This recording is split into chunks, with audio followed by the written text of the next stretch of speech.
This episode of the Citadel Cafe is brought to you by listeners like you.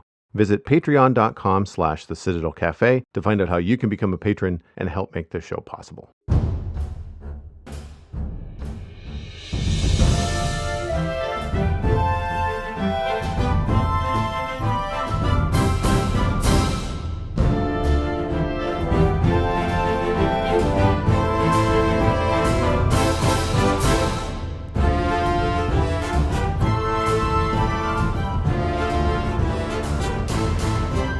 This is the Citadel Cafe, episode number 314 for Wednesday, April 17th, 2019. My name is Joel Duggan, and the Citadel Cafe is where my friends and I hang out to talk about the geeky stuff that we are into, and that geeky thing is now Game of Thrones. If you are just tuning into the Citadel Cafe for the very first time, hold on to your nuggets, folks, because we are back. It's been 2 years, and this is now all Game of Thrones all the time for the next 6 weeks. And joining me tonight is Mr. Brockett Vola. You can find him at bbopv23 on Instagram, or search for Candy of This Day as your favorite hashtag and mine to get to know what he's been up to. Brockett, hello, sir.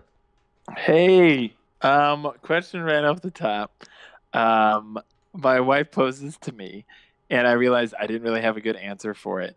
The Citadel of Citadel Cafe, is it a reference to Game of Thrones, or was it just like it just so coincided so well down the road that like you still focused on Game of Thrones at different points? So there's kind of like there's like a three-part reference. So the Citadel is actually a fort here in Halifax. It's in the middle of the city. Gotcha. Halifax was founded as a military city, so it's a military fort that kind of has a vantage point over the entire harbor. Also, we wanted something that referred to both sci-fi and fantasy in kind of a general term. Because when we started the show, I mean, granted, we branch off in different directions, but we stay pretty sci-fi fantasy focused with the entertainment that we talk about. And so a Citadel can be a Citadel like in Game of Thrones, which is all like medieval and like castle-esque and has a library and all that kind of thing. Or a Citadel could be, you know, maybe it's a capital ship. Maybe it's, you know, a Citadel like Mass Effect. Yeah, Coruscant. You know, exactly. You know, like in Star Wars or Mass Effect. And so it has this kind of dual meaning. Plus, it had a nice tie to Halifax here locally, where everybody. When I started the show with Peyton and Chad, everybody was from here. Peyton's from Newfoundland, but he had spent enough time here in the city that he felt like he was from Halifax as well. So when we started the show, that's how it kind of rose up. And I don't remember. I don't think in Thor they ever refer to anything in Asgard as the Citadel, because Asgard is both the realm and I think the palace all just kind of has the same sort of name. People with Thor background knowledge can correct me if I'm wrong, but the Marvel Cinematic Universe rendition or visual version of the palace in Asgard is directly an influence for the artwork for the Citadel Cafe album art. Oh, nice. That's kind of where I got that. It's subtle, but it's kind of like influenced the shapes and the overall like tower design stuff. It's funny because honestly, when I look at it, sometimes I picture a lot of drawings I've seen of the Emerald City. Mm-hmm. Like a lot of them have that sort of humped towers and whatnot. Yep. And so to me, that's what I always like associated with the particular drawing, not necessarily the name Citadel. So yeah, I think you encapsulated a word that works incredibly well, or a structure, word, label, noun that really works very, very staunchly in multi-universes. It's like an anchor point. Very nice. Like a keystone. Yeah. Very nice. Well, thanks. I mean, it's worked out very well. And it's actually like the Citadel is also the name of the Minecraft server that I play on and I host, because it was spun off of like several members of the Citadel in Minecraft are people that came out of the Citadel Cafe podcast community. So that it kind of made sense to name it something the same. But at the same time, it also on the server, if you want to build something, it doesn't limit you. It's not like the medieval server where then you feel silly if you build a skyscraper or an airplane, right? Like True. so with the Citadel, you can kind of build whatever you want and still kind of be on the server, and it doesn't feel like you've been pigeonholed into any kind of style. So Like the cafe server, which yeah. is much less popular that you run, where everyone just makes coffee and Yeah, bars and everybody just makes Starbucks. little Starbucks. Yeah. Yeah, it's much less Yeah. popular. We actually had that discussion on the Spawn Chunks a little while ago. You cannot make coffee in Minecraft. There's a couple of food items there's a number of food items that cannot be crafted in the game, but coffee is not one of them, even though there's cocoa beans. So it's very strange that they have something What a that nightmare. looks very similar to coffee beans, but you can't make it. At least not maybe if you play modded Minecraft. But anyway, getting off on a tangent there. But one of the things that I wanted to mention before we get into talking about Game of Thrones season 8, obviously this is going to be full of spoilers. Like, and the next 6 weeks, every episode, we're going to be talking about, episode 1 through 6 as they happen. So if you haven't watched the episode, you might as well just go watch it now and come back to us later, because there's no way to talk about these episodes without spoiling not only this content, like current content, but also tying in points and backgrounds of characters from other seasons. So if you're like, wow, whatever, I'll listen to it, I don't really care, I'm going to watch Game of Thrones later, still, I would encourage you to go watch the show first. I know that might mean it sounds like I'm telling people to stop listening to the podcast, but I hate ruining things for people, and something as good as Game of Thrones, to me, it's worth it if you are interested in going to watch it, to try and be spoiler free if you can, because some of the moments in this series are just jaw dropping. So it's worth it to me to warn everybody about spoilers. But the other thing that I wanted to mention, last week or the week before, I had mentioned that I was going to have to get Game of Thrones in quote unquote other ways, uh, basically downloading them. But this is the first year in all 8 seasons of Game of Thrones that I, as a Canadian, can subscribe to a on-demand service without cable and actually get HBO. So I bit the bullet and I paid the $20, and I now have a subscription to Crave with the HBO add-on. It works just like Netflix. It's on my set-top box, and Ooh, it's just another app similar to HBO Now in the US. We've never and had that. HBO Go, yeah, yeah. So HBO Now and HBO Go in the US did not exist in Canada because Bell had an unprecedented monopoly on HBO, and the only way to get HBO was to, one, have a cable subscription, so you're like, $100 a month, and then go from there up into an extended cable, package where you get the HBO package. I Yeah, haven't I haven't had cable in my house for 15 years. So yeah, I yeah, had exactly. no way to get Game of Thrones that wasn't $150 a month charge. And getting cable is not like an app where you can just subscribe and unsubscribe over the course of 4 to 6 weeks, and call it done. They expect a year commitment, or they want, there's a package or whatever. Whereas with this Crave, which is run by Bell, and the HBO add-on, like, I could even keep Crave if I wanted to at $10 a month and just remove the $10 HBO add-on after 4 weeks or whatever, or 6 weeks. Sorry, 8 weeks. Yeah. It would go by month, so it's 4 weeks or 8 weeks. I'm going to do 8 weeks, so I'll have this through the end of mid June. And the cool thing is, of course, Game of Thrones is not the only thing on Crave, nor is it the only thing on HBO. So after Game of Thrones is over, or in between episodes, I can go and watch other HBO series that I've not had access to. I can maybe watch Oh, good. some movies that do not exist on Netflix in Canada that do exist on HBO. But anyway, I'm happy to have options as a Canadian to say, like, no, I don't have cable. This is a choice I've made years ago. Get with the times. You can take my $20. And to me now, because and there have been kind of leaps, I guess, in the, not prevention, but they certainly make it harder and harder now to get downloaded content. I mean, people that really know what they're doing probably know where to go. But I don't pay for a VPN. I don't do all that kind of stuff. So for me, like, the risk and the hassle, it's just not worth it for me when $20 a month is, and it's on my TV. I don't have to hook my computer up to my TV to watch it. Like, it's all just right there on the set top box. Done. $20. I'll just do it. But I didn't have that option until recently. And so it's Mm. it's nice. And I didn't even know about it. When I was talking about it in in the Discord, the Citadel Cafe community was correcting me and saying like, "Hey Joel, how come you're not subscribed to Crave and just paying for HBO that Yeah. way?" And I was like, What? Like I can do what now? Because I apparently there's a free month for Crave people that are new to it, and I looked at it this morning when I signed up, and turns out that I don't have a free month because I already used my free month like years ago when Crave first came on the scene, and I didn't realize it. And so what happened was I think I tried to watch like the first season of The Sopranos or something, and then of course time ran out. First month ran out. There wasn't a lot of content, so I was like, well, whatever. I don't need to do this. But I remember it being very different. So I feel like in the recent year or two, Crave has had a rebranding. It's now got an HBO add-on. There's a Stars add-on. There's all this kind of stuff, and so it makes for a cleaner experience. So I'm happy that these kind of options are available to people, and looking forward to seeing what happens when Disney drops their service in November of this year at Hmm. such a cheap price point, given the Oh massive God, it's a crazy. yeah, given the massive amount of content and the massive amount of very popular content that they have.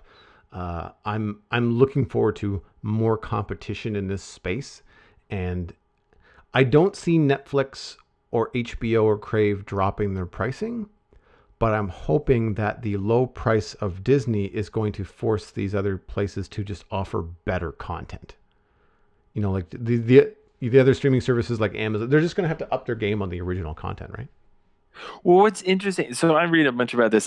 So I'll try not to just derail us off for like 45 minutes, but I'm fascinated by it, which is terrible. But like, first and foremost, I'm a Disney person. Like, we also use a lot of Amazon stuff, but like, I understand like Disney is really and truly a very powerful and possibly incredibly dangerous Mm-hmm. super conglomerate at this point. But I am insanely fascinated and impressed by I was rolling my eyes so much with all this verbiage coming out that Disney Plus was going to scare or rival these other things. And then they dropped like the list of stuff that they were doing. I was like, okay, cool, that's fine. Like, still. But the thing that literally made my eyebrow finally arch was that price. And I was like, what an aggressive, brutal thing. And the thing is, they could be at $6.99 and then a year at $7.99 and then like let's say in 5 years it's up to $12.99. Like that's fine. But to come in so hard and so fast with such quote unquote premium content. Now we don't even know for sure. They've announced that they're getting these A-listers from the Marvel universe and then A-listers from the Star Wars universe to try and do these shows, plus the libraries, plus all this other stuff, yada yada. So we just assume that it's going to be A-list, and it we might end up with a more Agents of Shield level Marvel show than I think people are probably expecting. But the thing is, I don't think that they're going to undercut what is essentially trying to be this maiden voyage into streaming. I think they're going to bump in a lot of resources the same way Hulu finally did with Handmaid's Tale and some other stuff. Mm. But here's the other crazy thing. When they bought 20th Century Fox, they gained a 60% something along that line majority stake of Hulu. Now they just completed a thing where they bought out AT&T, which had like a 9%. So I think now Disney owns a vast chunk of Hulu, and except for Comcast, nobody else is in on that original quartet of pairing. Mm-hmm. So now I'm like fascinated. Like they got they got Disney Plus, they have ESPN Plus, which is extra content for their ESPN platform, and they have essentially Hulu. So I'm like fascinated by like, is Hulu gonna more into like they still do some in the States, they still do live TV, they still do some other stuff that's sort of like their pairing of Crave, or if you're familiar with it, DirecTV Now or Sling TV, those types of things. That sort of thing for Hulu is tacked on, but then they have the original content. And I'm just thinking, well, it's smart because they get Disney Plus, but then they still have Handmaid's Tale, some of these more adult type of things they can get on Hulu, Mm-hmm. and still through contracts, I believe it's called Warner Media now because Time Warner changed or whatever. I'm running over my time. It doesn't matter. Basically, they're still getting certain content for Hulu that wouldn't necessarily be Disney centric, which is fascinating that there's Yeah. still somehow strings tied to things that aren't Disney. and it's crazy. It's just it's in a fascinating good way for me, but I know for other people who probably are not fans of Disney, I would be terrified of what the even more ramifications that's going to mean down the road Yeah. of their presence in the vast majority of media and whatnot. But Yeah. it's fascinating.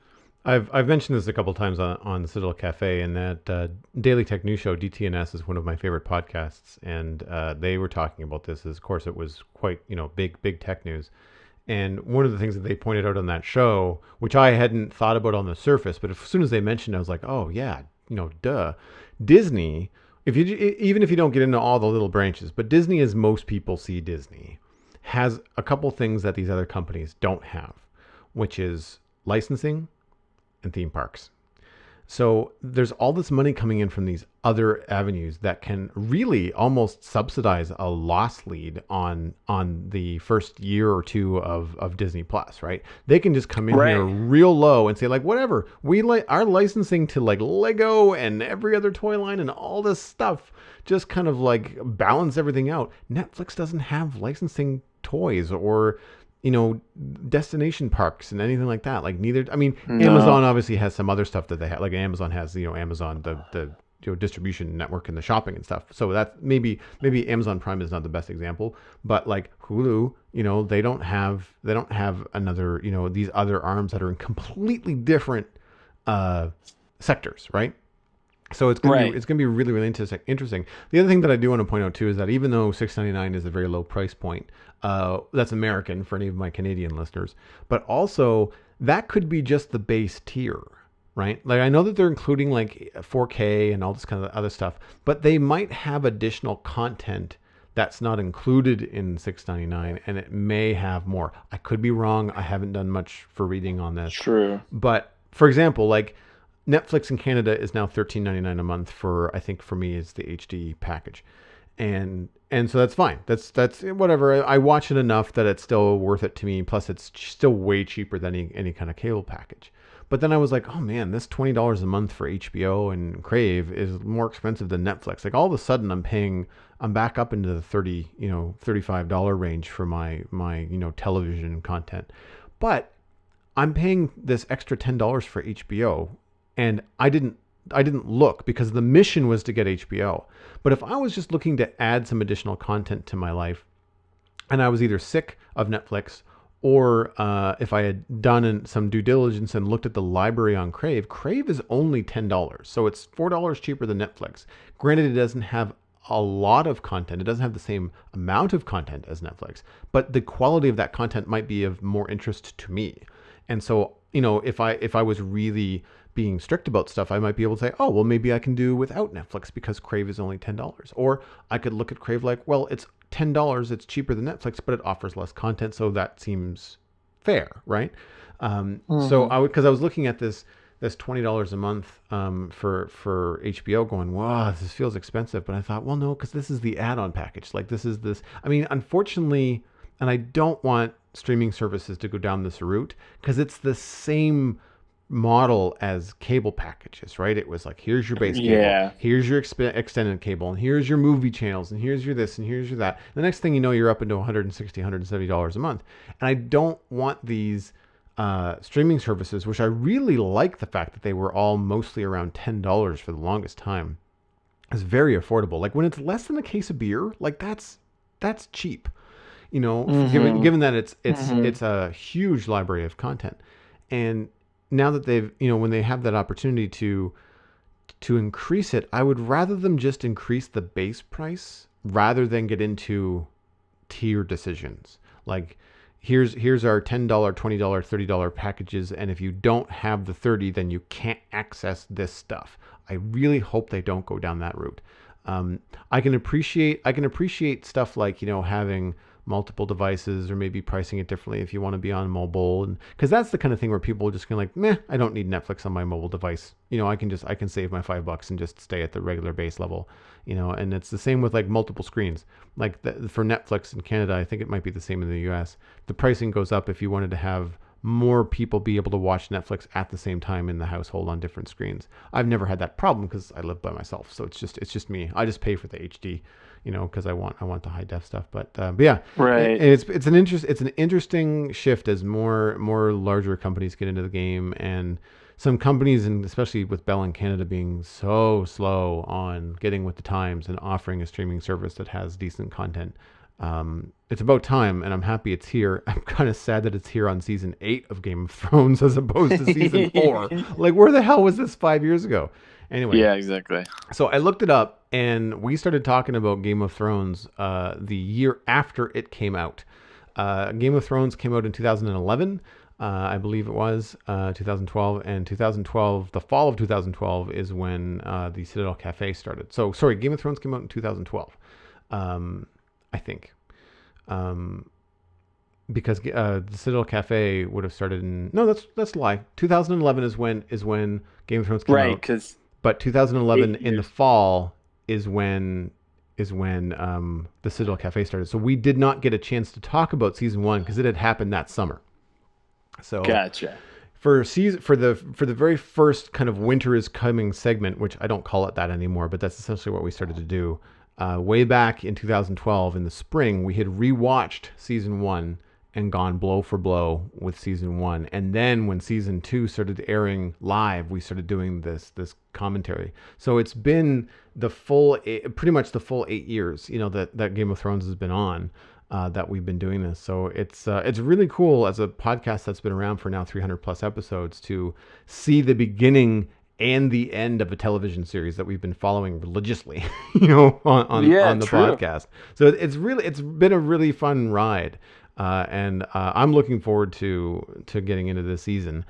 So without further ado, I can kind of let everybody know that we're talking about episode 1 from season 8. It's called Winterfell, and a quick kind of rundown as to what happened. I mean, I'm sure most of you have watched it, but essentially, upon returning to Winterfell with their armies, Jon and Daenerys learn that the White Walkers have broken through the wall with Daenerys' undead dragon Viserion. In response, the Northern Lords and their allies rally around Winterfell, though all are suspicious of Daenerys and doubt the promised Lannister reinforcements will arrive. At King's Landing, Euron returns to Essos with the Golden Company, then consummates his relationship. Consumes his relationship. I misread that. Consummates his relationship with Cersei. Qyburn, on Cersei's orders, bribes Bronn to kill Tyrion and Jaime. Theon rescues Yara, who sets out to reclaim the Iron Islands. Then Theon returns to the north to help fight the army of the dead. They didn't actually show that; they just kind of allude to that. Uh, No, yeah. Back at Winterfell, Jon reunites with Bran and Arya and learns to ride Rhaegal with Daenerys' encouragement. Rhaegal is the other dragon. Sam learns that Daenerys executed his father and brother, then tells Jon that he is Aegon Targaryen, the rightful king of the Seven Kingdoms. Tormund and Beric Dondarrion, who survived the destruction of the Wall, encounter Ed and several other Night's Watch members at House Umber's castle. The Umber occupants have been killed, and the army of dead and the Night King have left a message. The following morning, Jaime arrives at Winterfell and is recognized by Bran. Or is rather recognizes Bran, because I think that they worded that funny. It was more, and Bran knew he was coming.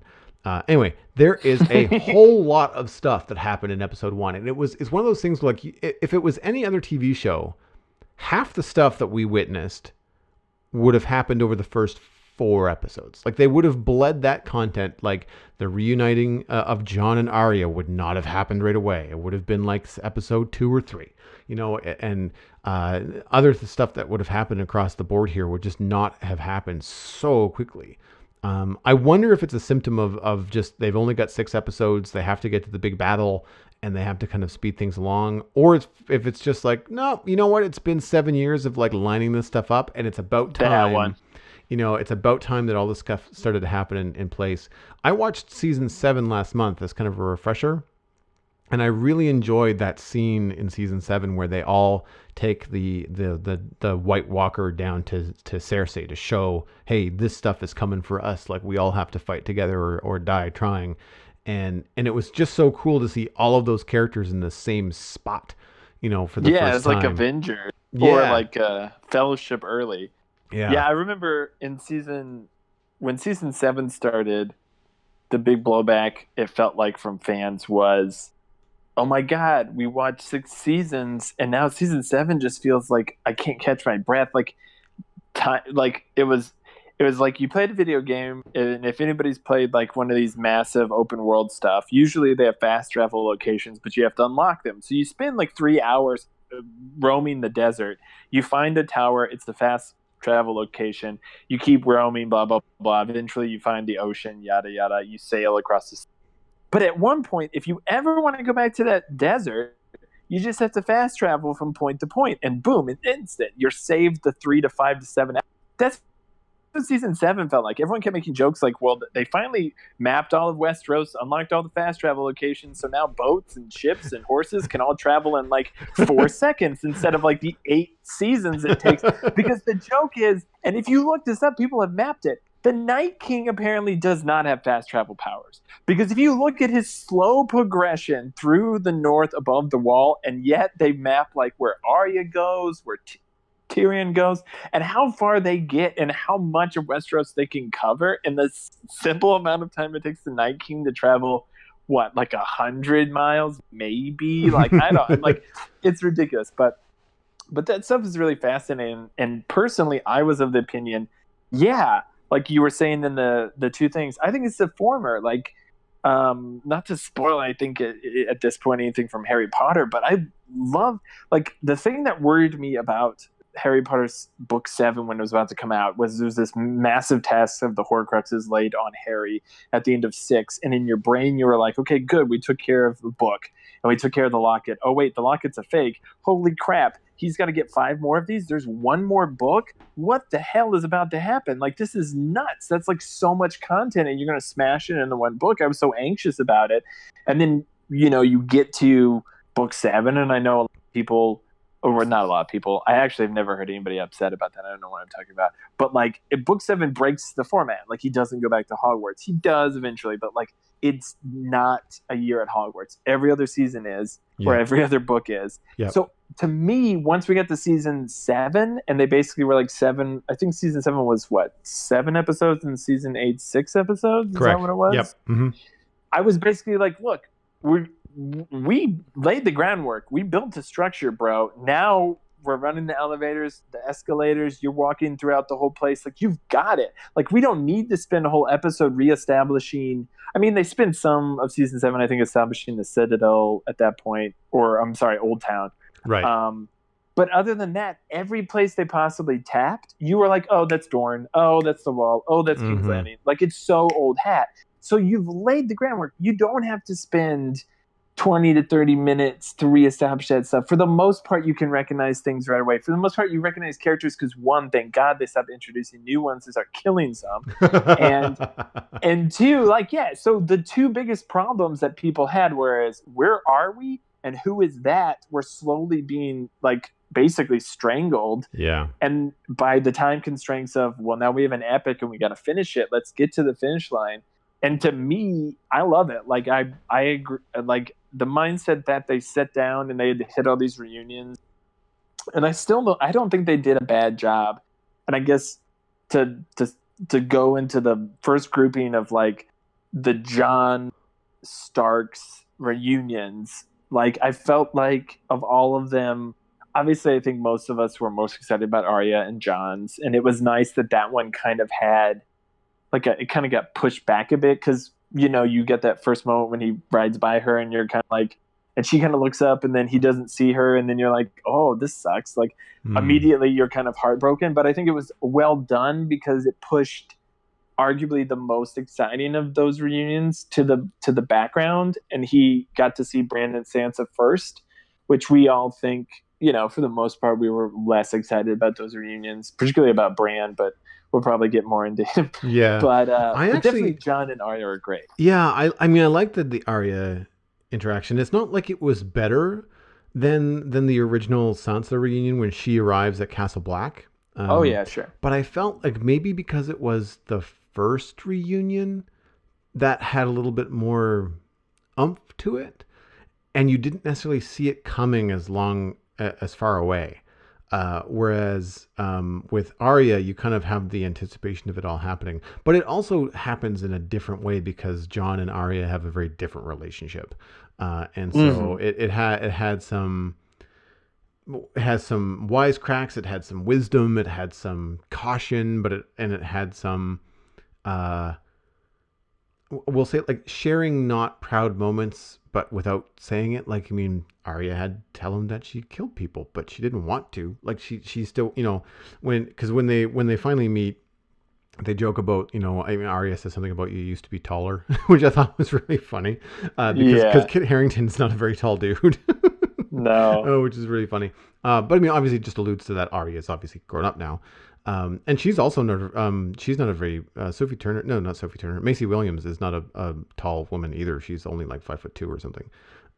But Yeah. they get into like they get right into like they nerd out about swords. Like they're like, well, you still got your sword? I got my sword. What's yours made of? Like Yeah. they get into the the hot rodding of the weapons, and which I thought was very very funny. But then John asks her about, have you ever had to use it, and she's like, once or twice, and it was just like it's like she knows what she is and she knows what she's capable of, but at the same time it's like it's John, it's big brother John. I don't want him to know that I'm an assassin. Like Yeah, like super murder. as cool as it is, and I like to strut around and call other people out and be a badass. I kind of don't want to be a badass to John, and I think that it was a nice subtle way of communicating that. And I didn't catch it at first when he showed her Longclaw and Valerian steel and all that kind of stuff. And he was like, "Are you jealous?" And she just kind of matter of factly says, "Like, nah, it's too heavy for me."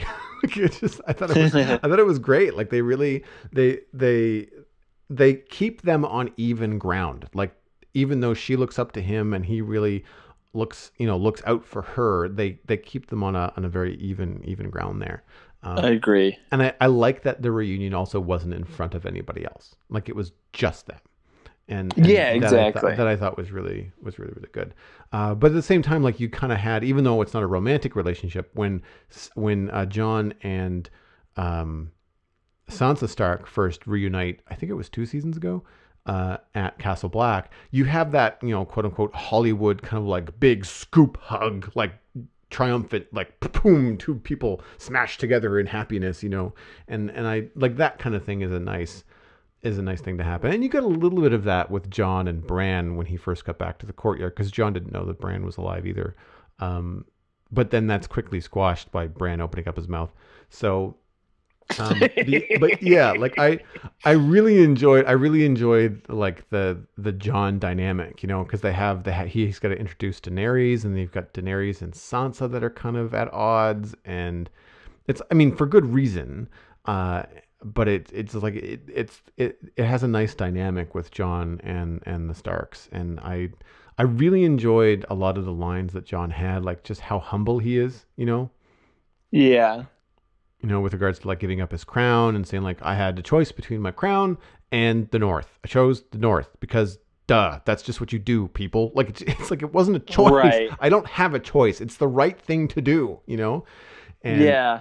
everybody's just so honor bound and interested in titles and rank and all this kind of stuff. He's like, you guys, it doesn't matter if we're all dead. So let's just move on. I just think it's interesting.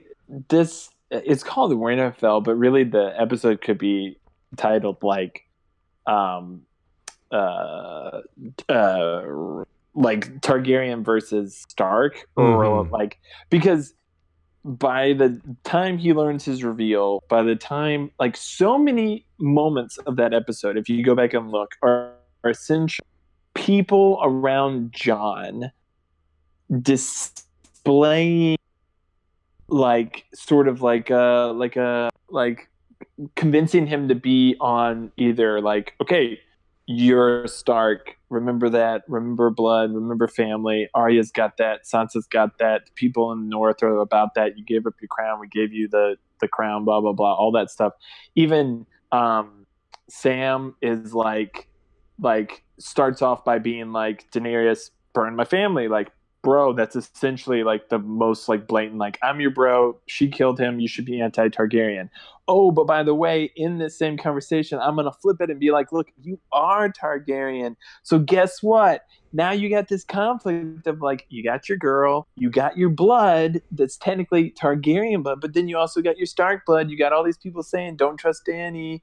So like the whole episode felt very much like at different points the people around him being, all right, John, be on our side. No matter what, just remember at the base level, you are this, or you are with me. And it felt very much like Dany pulling him aside, Dany claiming him claiming Dany, but then all the other people in his life, all the other people, like all the Starks being like, and Sam and people being like, all right, but arm's length from the Targaryen and whatnot to some degree. And Mm-hmm. I thought that was really interesting because I don't know what you. I don't even know if you're somebody who doesn't want to try and figure out or predict things going forward. But 6 episodes, you've got all these reunions. You're thinking 5 more episodes.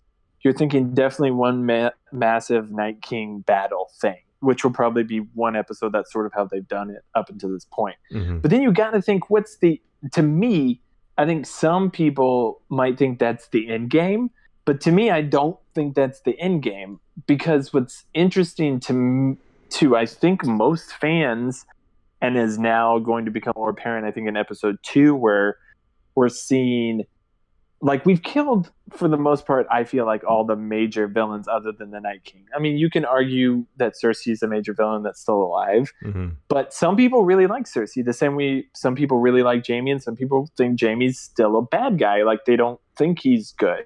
Mm-hmm. And what's funny is now we get to see Bran and Jaime next episode, and that was episode 1. And I think if you just cut off after episode 1, people would be probably pretty firmly like, I don't like the Lannisters, don't like Jaime, don't like Cersei, and total team Bran. And what's fascinating to me is, like, at this point, I'm like, I could give F's about Bran. Like, Mm-hmm. I understand device wise maybe what he's supposed to be a part of, but what's so fascinating to me is we've killed so many of the supervillains other than the Night King. So who do you think's left to kill? But all the Avengers are going to have civil war essentially. Like, at the end of this conflict, if the final battle is done in episode 3, what do you think the last 3 episodes is?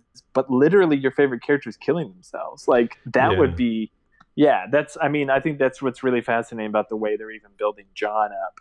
Is like, look beyond the Night King, fans, because Jon has some serious conflicts as far as who his true blood loyalty is going to end up being to, Mm-hmm. I think, down the road. So Yeah, I got it wrong. I mean, I knew. Obviously, we all found out who Jon was, I think, last season. But I had predicted that Jon was a Baratheon. I thought he was Robert's bastard. When I read the books. Just because of the dark hair, like they made a lot of points about like the blonde hair and the dark hair, and that's how Ned Stark figured out that that Joffrey wasn't really Joffrey and prince, and so it was one of those things where, because he was protecting Jon, and they had some subtle cuts, and stuff like that in the show. I was like, oh, like I knew Jon was important and of important blood. I was thinking Baratheon, and I never really thought about potential Targaryen ties. I mean, obviously, they hint at it with the dragons and how good he is with the dragons, and how the dragons don't seem to, like, they seem to warm to him similar to the way that they warm to Daenerys. So that I think hammers it home, or it did hammer it home before we all knew. I'm glad that it was only like in the last episode or the last 2 episodes of season 7 that they revealed that to everybody with some flashbacks through Bran's like visions and stuff. And I'm glad that they didn't have that go on for too long, because something I really dislike as a viewer is like when you know information that is key to a character's decision making and they don't know it. It's just so frustrating as a viewer to have them continue to make these decisions where he's like, no, you can't do that because you don't know that you're really this person. I know, and that drives but me it's nuts. dramatic irony, man. It's like one of the pillars you learn in playwriting. It's like that what do you think Greek tragedy was built off, bro? Like it was all like the audience knows, don't do it, man, don't do it. Like, Yeah. and what's funny is just to even go back to the Greek part is like, I wonder if they'll even get like I have no idea. I honestly have no idea if they're even going to structure any part of the next 5 episodes around John wrapping his head around he's slept with and is in love with his aunt. I don't know if they're even going to try and tackle it because of how much the show has crapped on. Well, honestly, actually, not crap too hard on Jamie and Cersei because even though it was icky, they have like, well, they've skewed them apart again. I don't know.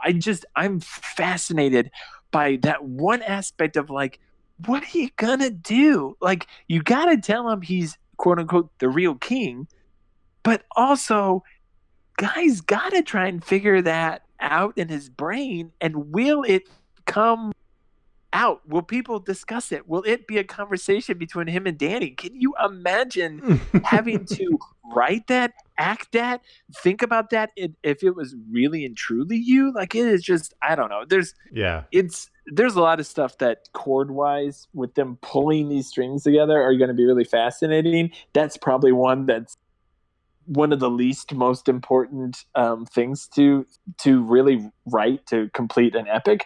But I guarantee you, the memes, the Twitter, everything has already talked about when they synopsize it. They go, and then John found out he's boinking his aunt, and like that's how they say it. They don't say he's the king to be. They say, oh, he finds out this. So the world that watches the show is like, oh, bro, you just found out the biggest piece of information. Not that you're the king, but that you've been sleeping with your aunt. And so like the world thinks one thing, and I Yeah. don't think the show is going to be like, oh, sure, sure, sure. That's the part we're going to linger on. Yeah, yeah, no, I agree. I speaking of the speed at which stuff is happening in this show, I really appreciated because of how awkward and I guess stumbly Sam has been in previous seasons with his information, with his conversations, talking to Jilly, like all of these things that are new to him and are outside of his comfort zone. It's usually a awkward conversation, a lot of half spoken sentences, but I think partly in his despair for the loss of his dad and his brother, even though he wasn't close with his dad, I know he liked his brother, uh, or at least felt that there was some sort of like amicable ground there. Uh, I feel like it spurred on that conversation where he doesn't really fumble that much. He kind of comes down and goes, "Yeah, No. hey, sorry, I'm not supposed to be down here, but we need to talk." It's like, "What's wrong?" Nothing. Well, no, Jilly's fine. The little Sam's fine. It's all good. What is up? Well, the thing is, you're the king. It's like, no, Sam, I know I'm not the king anymore. Daenerys is the queen. He's like, no, no, no. The king of the bloody seven kingdoms. Like it happens in like 2 minutes. He just kind of blurts it all Yeah. out in a matter of fact way. There's no pussyfooting around. It really is, and it's impactful in a way that they don't they don't repeat themselves in the conversation. Sam says it once, maybe twice, maybe twice. Um, but John's silence speaks volumes because he's looking at Sam as someone he loves like a brother, someone he trusts with his own life, knowing that Sam would not lie to him. And he just says, like, look, I found a diary, I did the research, I talked to Bran and whatever it is he does, and this is it. You're the dude, and I know it. And John knows how smart Sam is and knows that he wouldn't mess with him. So even though that conversation has that respect and that knowledge of truth, between John and Sam, I don't think that relationship does not extend beyond that conversation. So when John does have that conversation with Daenerys, or with Daenerys and Tyrion, or with anybody else present, the first thing that Tyrion and Daenerys and anybody that's on Daenerys' side is going to say is like, well, of course Sam said that. He's upset because Daenerys just killed his dad. Like his family is gone because Daenerys murdered them. She executed them, for not standing with her. And so Sam's upset. So he's making up stories to get back, and overthrow this queen that has killed his dad and his brother. And And I can see that being a frustrating thing as an audience member. I hope it doesn't last much more than next episode. I feel like it's going to happen. That argument is going to happen. I hope that they do something where Tyrion is brought in, like Sam can say, like, look, here's the journal. I brought it with me. Tyrion, you're smart, dude. Look at it. Tell me I'm wrong. And Tyrion has to go like, shit. Like, he's not wrong. FYI, this got really complicated really fast. So I'm really curious to see how they're going to handle it. I don't know, because of Jamie being back. I don't know whether they're going to get into much of that with Jon, or whether Jon's going to have it bottled up for an episode. Because I think the focus of next episode is going to be the Lannisters. I think it's going to be Tyrion's misplaced trust in his sister, Sansa saying, "I told you so." And because Jamie is there to tell everybody, yeah, Cersei's not coming. And by the way, not only is she not coming, but she's brought an entire army over to kill the leftovers. Once the Night King is done with you, Cersei's going to come in and just mop everything up, right? So I think it's one of those things where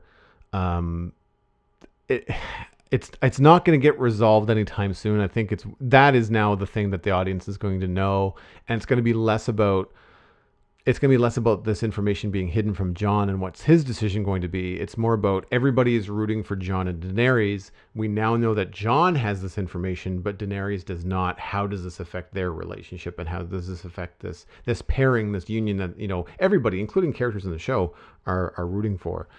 So I'm curious to see how it's gonna pan out. So something that surprised me with Tyrion, because of how intelligent a character I usually think he is, and has proven to be right up until the end of season 7, I find it so odd that he's actually he's believing that Cersei is sending her army north. Like, no one else believes it. It's only Tyrion. Well, maybe, but some people have had some real focuses on his awkward ship long stare that he had, and they even showed it in the recap for the next season. This awkward moment where he's like basically creeping at the end of the hallway where Jon and Dany do their thing, and he's just like staring that way. And it was forgotten by me for a brief moment, but going back and thinking about it, I was like, he did have that moment with Cersei before he left King's Landing, where essentially it wasn't a moment of like the Starks are doing, but it was sort of like basically, all right, maybe we're on the same page, maybe we can work out a deal. I just know people at the time were kind of being like, it's odd that Tyrion, there was just something strange and off about that scene, and there might have been more to it that we didn't see. So him thinking Cersei's coming and not being that smart would be a great disservice to this character. And I definitely think what's interesting is, well, he doesn't like Cersei, and we know he doesn't like Cersei, and we know he loves Jamie, and Jamie's here, and they both abandoned Cersei, and Cersei sent off Bronn, and Bronn loves Tyrion, but Bronn will do what he wants. So that whole structure is very interesting, because there's a lot of people who like each other who are probably going to have to be at each other's throats, unless they're not. In which case, it comes right back down to what the series was at the beginning. These houses. Well, you don't really have the Baratheons anymore, but Gendry's there. He's hanging. He can wave from the background. But like, you have the Starks, the Lannisters, and the Targaryens. And at the end of all this, it's still called Game of Thrones, and there are betting pools of who's going to sit the quote-unquote Iron Throne at the end of all this. So people are still focused on who's going to be the ruler at the end of this, not just who beats the Night King.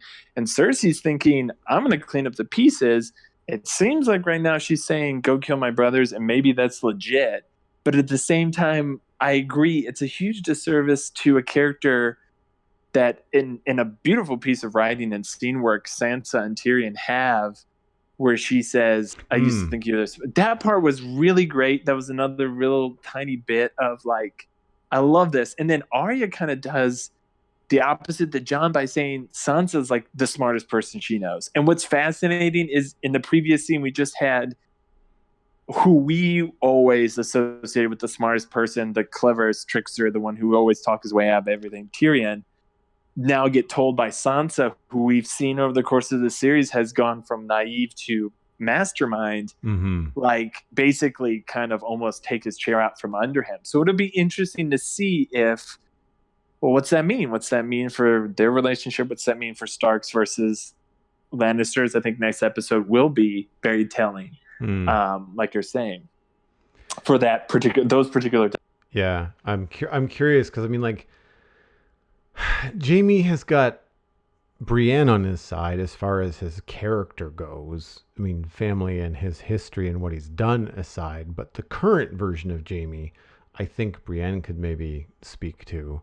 But I mean, Daenerys and everybody else. Like, I don't know if I don't know how far I don't know how far his words are going to get, especially with Bran there. Now, again, with Bran, I feel like they've done another disservice where, and this is part of season 7 too, but it seems to be even more apparent, is that Bran is taking me out of the show.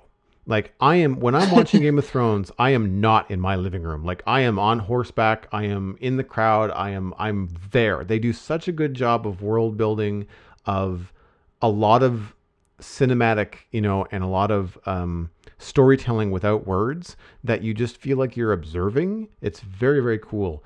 But whenever Bran speaks, I'm like, oh God, right. I'm watching this trope. And I don't know why, or how they made the decision to make him an emotionless robot, but it's terrible.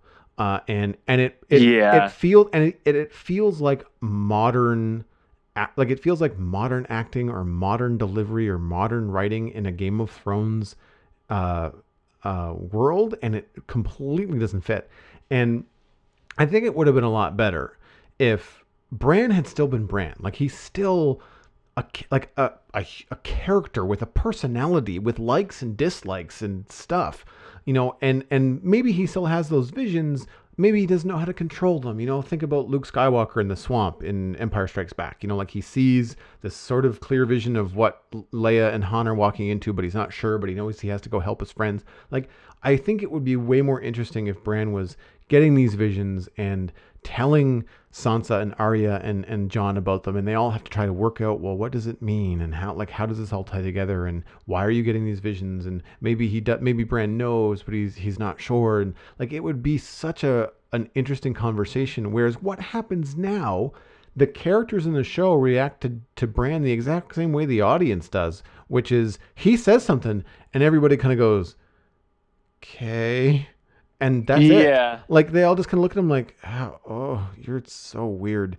And it's one of those things where, like, you can see the WTF happening on their faces, and it's like he's a walking meme, and I feel like I'm watching Instagram instead of Game of Thrones, and right. and I don't know. I can't necessarily lay it at the feet of the actor that plays Bran, because it could be just written into a complete hole and not been able to really kind of get out of it.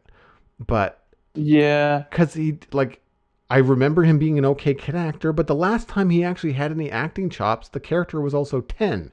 Like, yeah, it's weird. I feel like this is a problem with characters with premonitions is they go one of two ways. They go the well, I guess technically they go three ways. In pop culture, you have Alice from the Twilight series who gets premonitions and is very emotional about them, and everyone believes her, and they're like, okay, well, we'll be ready for it. Then you have Trelawney from like the Harry Potter series who has them or doesn't have them. Nobody believes her because sometimes they're very fake. Sometimes the person leans into them too much and it seems fake. But then when they're legit, it's like we don't know what to do. And then the third one is this weird mystic, the like almost Greek oracle type who just like speaks in like almost soothsayer sing song or flat monotone, and people don't know what to do. They're like, okay. And I feel like the third, the emotional one, is to make it for the person presenting future or information emotionless, is to basically make people feel want to alienate them because it's a very tricky thing to give your characters essentially the game script. as it Mm-hmm. were, to be like, look, this person could tell you the future. So why, if Joel walked into a cafe and met Bran, why wouldn't he just constantly be checking in with Bran? Like every time he wakes up in the morning, he goes, "Let me read my brief from Bran, what I'm supposed to do today, and Mm-hmm. that's what I'm going to do." Well, the reason Joel's not going to do that is Bran freaks him out. Bran is like super weird and robotic. Like I'll listen to Bran, and he kind of gives me information, but also like it makes me so uncomfortable Mm. that I don't know what to do. And to me, that's the unfortunate part, because he, as a character, he, again, from the moment the series starts, like his is the first, I feel like, first great twist tragedy of the whole series. When I was reading the book, he falls out of the window. It was boom, because Bran, after like his first chapter, was one of my top two favorite characters. Yeah. That happens, and then his descent through everything plummeted Bran into the point where I never wanted to read a Bran chapter again. Yeah. And I have to think and hope, fingers crossed, that George R. R. Martin's a smart enough person that he didn't do that to a character just because he didn't know how to write a character well when he's showing all these other characters with emotions and range and stuff. I have to think it's a choice of, if I'm going with great power comes great responsibility, and in this case, I'm going to give somebody who can see the past and see the future, but I'm going to remove an essence because that burden's so heavy. And it's also going to mean that the other people around him aren't constantly like, all right, let's check in with Bran. Let's check in with him. Because right now, like, you would think every single person would be like, Bran, bro, straight up tell me where and when the Night King's showing up, because we will totally jack him. Like, why would you not constantly be saying that? Like, tell us, bro. Like, I would straight up be like, oh, we don't need to wait till Tormgard, what, forget his name, Redbeard, Tormund. Tormund comes, because bro, Bran told us like 4 days ago, and guess what? The Umbers were faking it because they weren't dead, because we knew, because Bran told us. But guess what? We didn't talk to Bran because Bran freaks us out, so we're not going to even know until it's too late. Like that's the thing that I have to believe, because otherwise, I feel like a show that's so well written, so well acted, so well constructed Mm-hmm. has done something very bad, and that's also why I think there has to be more to Tyrion than just he's made this little mistake, because he also has made big calculation errors throughout the series and Yeah. come out of it but learn from it. And that's what the series is about. You play the Game of Thrones or you die, Well, and and all this, these people have played it well. yeah, but this is where I feel is such a problem with the Tyrion speech. The like the one or two lines where he gets up and kind of interjects himself. I think to maybe try and steer the conversation away from dragons and Daenerys and stuff. But he comes in and he says like, "Well, the Lannister army is on its way," but like that to me is Tyrion not learning from his mistakes. Right? Yeah. He's been through that meat grinder twice now, and has Mm-hmm. and it's still and it feels out of character for him to make that error. I think it's perfectly reasonable for him to have that conversation with Sansa in private and say, "Yes, my sister's coming with the army," and for her to say, "Nope, you're wrong. I used to think you were smart." That makes sense. But for him to have the confidence to stand up in front of all those people and say that, to me, speaks to him thinking he's right, as opposed to like he has no doubts. But it's like, well, I don't know. It feels like he didn't learn. And then with Bran, I know I can see everything that you're saying. Like I can appreciate like that side of the relationships with a character that can see the past and the future, but it's not entertaining. Yeah, no. And they could still make him wooden and weird, and all they have to do is just time it so that he's not wooden and weird in ways that pull the carpet out from good moments. Like it would not kill them to let him have enough personality to look at John and say, "It's good to see you too. We should talk Yeah. later." And he can be wooden and weird when he's sitting in his room by the fire and people come to see him and he acts all strange. Like, that's fine. But it just feels like you have this great reunion where John's happy and everything's good. And then Bran says something really strange that just tells everybody, you guys don't have time for all this pomp and circumstance. Here's like 3 bits of information. Daenerys barely has time to react to the fact that Viserion is now an undead dragon.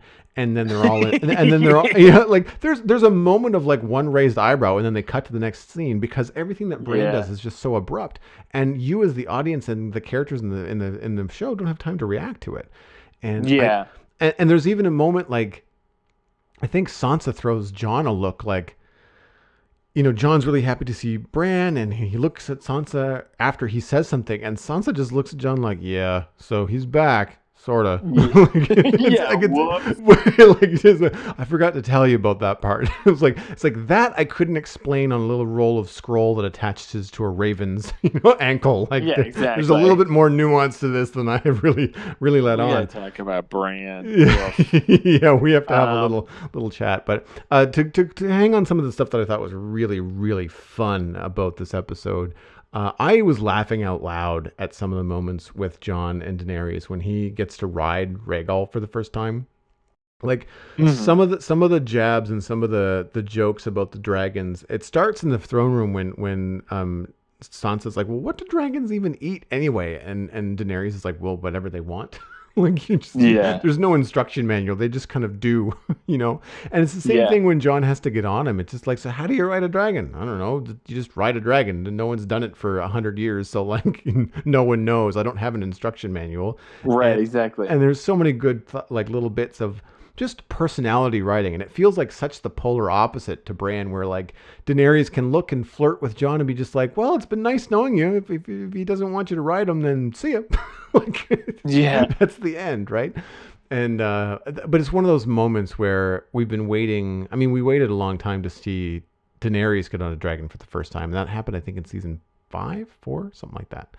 Um, Feels about right. yeah, but in the fighting pits there in I can't remember the name of the town, but to see another character get on the dragon, like way back in the day, when we realized that there was 3 dragons, we were predicting here on the Citadel Cafe as to what characters would ride them because we all knew it was happening, or at least in that Yeah. point in the books. We weren't spoiling anything about the TV show, but we all knew that Daenerys got to ride a dragon later. So we were kind of speculating, all right, are we going to Yeah. get The a, three dragon yeah, riders. Yeah. Yeah. who are the 3 dragon riders, right? At the Yeah. time, we did not at all anticipate a dragon to fall to the Night King. So we were trying to figure out who are the other That's true. 2 characters, right? And so we were thinking, because of how important they seemed to be in the books, we were thinking Jon and Tyrion. Uh, That's what a lot of people. Yeah. That's what we were talking about around the fifth book. I think came mhm. out, and me and my buddy were like, it seems John, because there was speculation at that point he would somehow be related in some blood fashion to somebody. And then Tyrion would potentially be, because his mother or his weirdness was like, how do you have 2 hotties like Jamie and Cersei and then you end up with Tyrion? I mean, but just in a sense of this is the Game of Thrones, like there's explanations for these weirdnesses. Mhm. Like there's a reason why John was ostracized. There's a reason why Tyrion is how he is. Maybe it's these Yeah. things. And yeah, I agree. But yeah, yeah, that was something we were trying to figure out, and I think what unfortunately with man, I just give tons of pub to Harry Potter today, but unfortunately going into that 7th book when people were taking death picks, I was like, I really think one of the 2 twins is going to die, but not both, because the most tragic thing I could think of as a writer is to have one twin die and the other one have to live on without them. And then Mhm. when one of them got hurt early, I was like, okay, they might be safe. And that was smart because boom, later when it happened, you were like, holy crap. Like I thought they were totally safe, but no. And in this case, when it was the Ice Avengers, when all the dudes went out to go capture the skeleton, which is still probably one of my favorite episodes, even though it's the stupidest plan in all of eternity. But like Right? but Yeah. like it's so cool. Like an execution, great. And like when you write it on paper and you describe what they choose to do and their quote unquote plan to do it, it is so stupid. And of course, Jon Snow's the reason why they do it, because it blows my mind how long Jon Snow's lived in this series, despite all the bad choices he's made tactically and emotionally and choice wise. But whatever. Um, it's just, but as soon as that happened, I was like, holy crap. Like by the end of this series, you can't have all 3 dragons. So when that was building and like the dragon showed up, there was just something in my gut that said, this isn't good. You don't want to bring a dragon this close, this early. Like you don't want to show it like a trump card. You don't want to flash your ace right now, bro. And you Mm-hmm. did it, and you got smacked, and you took a huge blow and sacrifice because when Jon Snow's involved in a plan, somebody always gets screwed, whether it's Jon or somebody else, and you will get hardcore screwed. And like I'm just like, man, so that happening, and now the dragon, quote unquote, being John, Danny, and the Night King is fascinating because I don't know. It feels like you have two on the same side, but again, it's this weird, like, I don't know. Maybe John is not that John's going to side with the Night King, although he's made worse plans, so who knows? But but yeah, I just it that part is really weird and fascinating. And again, how is it the Night King is wandering in the Northlands with a flying demon ice dragon and nobody spotted that sucker flying around a bit, Yeah. but like the dragons show up like 80 feet away from Winterfell and everyone in the world's like, boom, dragon right there, bro. Like I don't know, there's a little bit of trickiness to like the Night King like sneaky pussyfooting around the north right now and nobody knows where they're at. Like that's I don't know, I don't think that's going to get described either, but that's fascinating. And I thought about that as well. The thing that I attribute to the pace of the Night King is that while he's on Dragonback and able to move at speed, and even some of his riders, are on, like undead horseback, I've never seen any of them gallop, and True. I've never seen any of the whites do anything more than an amble, because they're not the fast zombies. Like they're the slow plague, and they also seem to rely on the dead cold. So I don't necessarily feel like the weather is moving fast enough. So I kind of feel like it's just a steady pace. It could also be like even when the Night King is moving around, like when he took out the dragon, when he grabbed the spear, like there's not a lot of fast movements. Everything is very, very slow. And I kind of get the idea That's that true. there's just this level of overconfidence of like, I'm the Night King and I got all this stuff and I can kill dragons and now I have a dragon and there's just this slow, monotonous march of death. And I think that's the only thing that to me justifies the fact that they haven't already arrived at Winterfell. Because, like to what you were saying earlier about that plan in season 7 to go get a white and bring it back to show people. I mean, John travels from Dragonstone to north of the wall by ship and then on foot. And then Daenerys arrives in time to save him on the Yeah, back of a true. dragon. It's like, Mm-hmm. how long was she on the back of a dragon? Like, there's a lot of questions about like what that Warp distance speed. is, and like the fast travel, all that kind of stuff. And that to me was just like I don't really understand how far they went. Now I realized that it was at East Watch, and that is like, as far as I remember, East Watch is like the southernmost part of the wall, so it's the closest point to cross over into the north, and or beyond the wall and get something and come back. But still, like it's still a long way. It's not like it was a short distance to go. No, So, yeah. but yeah, I'm curious as to how they're gonna to take that. But I was just thinking like knowing we know that John has got Targaryen blood, it seems like history repeating itself, right? Like, I mean, the Targaryens are back, the dragons are back, the Targaryens are riding again. Like it has this like Mm-hmm. Dukes of Hazzard sort of like here comes trouble, sort of speak to it. And I can see this like I mean they're alluding to I mean Tyrion and Davos and the Spider Viserys. Varies, yeah. They're all talking about suggesting when this thing is done, provided we don't die, what do you all think about getting Jon and Daenerys to marry and rule the Seven Kingdoms together, as opposed to one person, but they could be, a ruling couple that people would actually like? And you see that conversation, and then in the very next scene, you're watching them ride on Dragonback, and it's like this huge fantasy of like this very pretty couple who are both good human beings, even though Daenerys has got a short temper. There's like, and they're on dragons, then they can ride and fly anywhere. It just feels like they would be essentially the superheroes, right? Like they're painting them Right. up to be this incredible, incredible duo, which to me is Spells bad. doom. It's bad. That means Plus, some. Jon Snow's involved, Joel, so we know it's a bad idea. I Anyway, can't I don't I want to can't predict. stress it enough. I don't want to predict, but I feel like much like end game for Avengers, it's not necessarily going to be a happy ending and a nice little bow. I think there's going to be some dues to pay before we really get to the end of the season of Game of Thrones.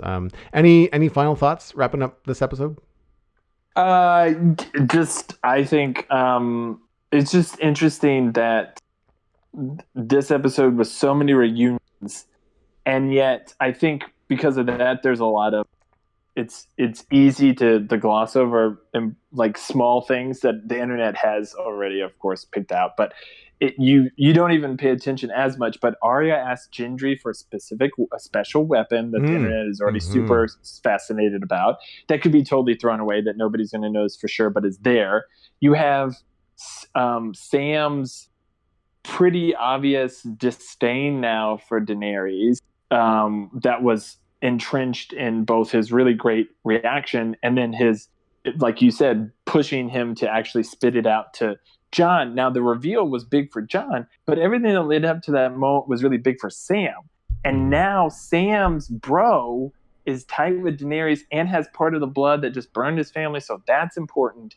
And at the same time, there's a few threads that I'm just fascinated by, like whatever happened to Melisandre. Maybe I should go back and see if she just like decided to just be like poof, like I'm gone from this world. And then even though there's a briefest moment, we at least got to see Missandei and Grey Worm, which was nice to remember. And Bronn got another bit nod, and then we got to see them out. Like the only thing that was weird to me is like they've put all the pieces back on the table, and even though we do a ton with the Hound, we didn't do a ton with even Dondarrion or all these different people. We had enough touches of them to keep people remembering like 2 years later that here, we've got all the pieces back on the board. We hit everything. And I also don't recall Brienne. Maybe she was in a long shot. So there's a few people that I'm looking, of course, with Jaime showing up at the end of this episode. I'm expecting a lot more Brienne in the next episode. So I'm looking forward to seeing maybe if not more reunions, quote unquote, but more setups. But the way that trailer ends, it definitely feels like this next episode, if not during, then at the end of this episode, there's going to be that moment where somebody looks over the wall at Winterfell and is like, "Oop, there it is. There's the army." Like I feel like episode 3 structurally is possibly where we're going to get the next battle of the bastards level attack, and then we'll end up with 3 episodes after that, which again to me is very fascinating because I think a lot of people are expecting like a 2-parter finale with the Night King, but I don't think the Night King's the end game. Yeah, I agree. I haven't looked ahead, especially for episode length, because I feel like that would be revealing. Like, it would spoil it. Yeah, spoil it. Yeah, I haven't even watched the trailer. Like, there's I did read one article that I was looking up, mostly because I didn't see the image clearly and I couldn't really make it out what it was, and someone had mentioned that the weapon that Arya drew on the piece of paper was a spear. I thought it looked like a blow dart because the dragon glass tip of it was so big that I was like, it doesn't. If you put it together in proportions, it would look more like an axe than it would a spear.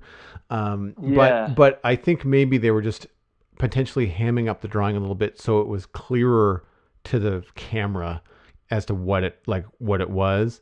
But apparently they show her using a spear like weapon in the trailer, like not like extensively. It's just like she twirls something and holds it out, and it's like, well, that's not a sword. Oh, I missed that. So the article was saying, so it's probably that weapon, and it's probably just that Arya's drawing is not precise, whereas Gendry will make an Arya sized like thing, and it looks like it detaches, which is really, really cool, because I was thinking, because of the attention that they gave Needle in this episode, that if she had a dragon glass tip for killing whites and the night, like the White Walkers, then maybe she removes the dragon glass and could attach Needle to the end of her weapon, and instead of just having a sword, she could have like an Arya sized pike, which would be unique and cool and all kinds of stuff. Oh, true. Yeah, like I feel like they're taking that that was a nice little Easter egg thing where it's like, okay, I'm really not sure where Arya's going. Like, it seems like she's going to see some action, but I'm not sure how. Like, she's not going to be in the front lines like running straight at people, but she's going to be involved somehow, and I'm not quite sure yet how. And I'm Hmm. curious to see how that plays out because I really like Arya. She's probably she was definitely my favorite character in the book. I didn't like all her chapters, but I certainly enjoyed her character the most when she was Arya, like when she was um, self-aware, like when she really grew up and became who she was happy with. Right. I Yeah, really, exactly. I really enjoyed. I didn't like the process. I didn't like the whole like blind girl. I can't remember the game of lies. Like all that kind of stuff was just tedious. But the other things in the books I really really enjoyed. So for me, the little reveal that I'm curious to see where it's going to pan out is the conversation between Theon and Yara, where I thought that Yara was being a little bit opportunistic about taking back the Iron Islands. I was like, oh God, like didn't you just tell Daenerys that you would fight for her and help her out, and now you're like just going back to take your own castle because your uncle is screwing Cersei in the capital. But she made a really good point in that if things don't go well with this giant battle with the Night King, then Daenerys and Jon and everybody that's still breathing is going to need a place to retreat to. And the Iron Islands are surrounded by water, and they already know that the whites can't swim. So Yeah. you get this, like, that's interesting. And that to me is foreshadowing for things not going well. So, Yeah, true. so I feel like there's going to be some sort of retreat, even if it's not necessarily the final battle. I feel like our heroes are going to get their asses kicked. I think there might be two battles. I think there's going to be an Empire Strikes Back, and then there's going to have to be a Return of the Jedi. And I'm sure at some point that Pike and the Iron Islands are going to be the regroup and staging point for the final push. So it should be pretty interesting. Plus, it puts all of your major characters into one little boiling pot that they can't get out of. Like so, it forces drama, right? Like it's like who gets voted off the island. So Yeah, and it so, makes one of the like least interesting parts of the entire map important for yeah, all these years. It pays exactly. off. Like, oh Yeah, God, the Greyjoys are back. Oh God, Squid Boy. yeah, Why do Squid I have Boy. to deal with this goddamn Squid Boy, the Black Crow? He's so miserable. Like, you want to Yeah. talk about taking you out of a scene? It's like Bran and then the Black Crow are on opposite scales of like taking you out of the world, and it's like, oh my God, get those two in a room. You know what I'm saying? Comedy duo. Oh my god. Yeah, deadpan and deader pan. Like it's just yeah, there's not much to it. Well, that's going to be the end of this episode of the Citadel Cafe. If you've enjoyed this show, if you've enjoyed the content, then you can head over to thecitadelcafe.com for show notes and links to different things. I usually link to the wiki, link to the trailer for that particular episode of Game of Thrones, all that kind of stuff. Especially if you need to keep like characters straight in terms of names and actors and stuff like that. Music for the show was composed by Kevin MacLeod. You can always email us at thecitadelcafe@gmail.com. Find us by name on Twitter and Facebook, and of course, you can look us up on iTunes, Android, Stitcher, and Spotify. Word of mouth, though, is an easy way to support the show. Just tell a friend about us. Share the show around. We're looking to grow the community in as many ways as we can. Speaking of that community, if you'd like to be part of it, you can always head on over to patreon.com/the Citadel Cafe. We are 100% listener supported. It allows us to do things like, pay for HBO and watch these shows and get this content. It also does things like, web hosting and podcast hosting and the time it takes to produce and editing and all that kind of stuff. But it is because of listeners that I have been able to do this show for 314 episodes. And I can't thank you enough. And if you head on over to patreon.com/the Citadel Cafe and you decide to support us with some of your hard-earned dollars, then you get to join the Discord, which is where we discuss all kinds of stuff like this. There's a spoiler room for Game of Thrones, which I'm happy I can now go into. There is a spoiler room for Avengers Endgame that will be, I'll be going in once, obviously, I see the movie in a couple of weeks. So there's all kinds of safe spaces to talk about this stuff. And it's also a really fun environment. There's been a few new members coming in from Twitch and other places, but check that all out at patreon.com/the Citadel Cafe. As I mentioned at the top of the show, my name is Joel Duggan. Everything that you can find about me is at joelduggan.com. That includes links to other podcasts, social media, Twitch, Twitter, YouTube. It's all just my name. I'm super easy to find. Brockett, if people would like to keep in touch with you, where can they find you online? They could follow me on Instagram at bebopv23, or you could follow me on Twitter at thecatvolver. The Catvolver being pretty much, or Catvolver there around being pretty much my name on all sorts of the soch. Nobody calls it the soch. It's just whatever. You've been listening to the Citadel Cafe, where we are fast, easy, and cheap, but you can only pick two.